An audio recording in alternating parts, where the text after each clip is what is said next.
Good morning junior. Good morning senior. வணக்கம். அடுத்து நீங்கள் ஒரு கதையை பார்க்க போகிறீங்க. அந்த கதையினுடைய முடிவில் ஒரு சேலஞ்ச் இருக்கும். அந்த சேலஞ்சை சக்ஸஸ்ஃபுல்லாக பண்ணுங்க. Rabbit and Fox. ஒரு காட்டில் ஒரு முயல் இருந்தது. நல்லா கொழுக்கு முழுக்குன்னு இருக்கும், அழகாக இருக்கும். அந்த காட்டிலேயே ஒரு ஓநாய் இருந்தது.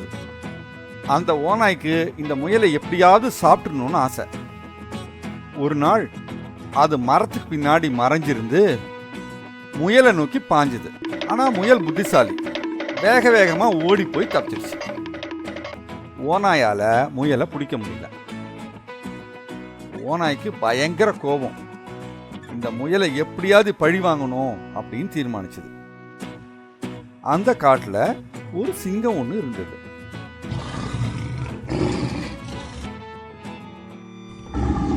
அந்த சிங்கத்துக்கு ஒரு நாள் உடம்பு சரியில்லாம போச்சு.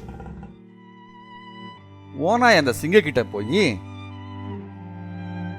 அரசே அரசே, உங்களுக்கு உடம்பு சரியில்லை, உங்களை பார்க்க எல்லா விலங்குகளும் வந்தாங்க, உங்களை உடல்நலம் விசாரிக்கிறதுக்காக அந்த முயல் மட்டும் வரல, அது ரொம்ப திமிர் பிடிச்ச முயல் அப்படின்னு முயலை பத்தி கோல் மூட்டிடுச்சு. சிங்கத்துக்கு முயல் மேல நல்ல கோபம். முயலை வரவழைச்சுது. முயலே, அவ்வளவு திமிரா உனக்கு? நான் உடம்பு சரியில்லாம படுத்திருக்கேன், நீ வந்து உடல்நலம் கூட விசாரிக்கல. முயல் ஒரு செகண்ட் யோசிச்சது.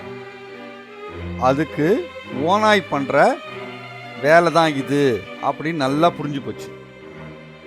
உடனே டக்குன்னு சிங்கத்துக்கிட்ட, மகாராஜா மகாராஜா, உங்கள் உடல்நலம் சரியாகணும்னு பக்கத்து ஊருக்கு போயிருந்த மகாராஜா, அங்க ஒரு மிருக வைத்தியரை பார்த்தேன்,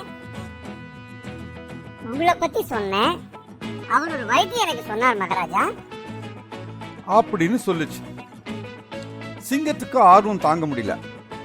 என்ன வைத்தியம் அது அப்படின்னு கேட்டது. முயல் உடனே தயங்கி தயங்கி, மகாராஜா நான் சொல்லுவேன், ஆனா உங்களால செய்ய முடியுமான்னு தெரியல அப்படின்னு சொல்லுச்சு. என்னால ஏன் செய்ய முடியாது? சொல்லு, என் உடல்நலத்துக்கு தான் நான் எதையும் செய்வேன் அப்படின்னு சொல்லுச்சு. மகாராஜா, நீங்க ஓநாய சாப்பிட்டீங்கன்னா உங்க உடம்பு சரியா போயிடும் அப்படின்னு வைத்தியர் சொன்னாரு அப்படின்னு சொல்லுச்சு. அதை கேட்ட சிங்கமும் ஓநாயை அடிச்சு சாப்பிட்டுது. முயல் நிம்மதியா ஓநாய் தொந்தரவு இல்லாம காட்டுல ரொம்ப நாள் இருந்தது.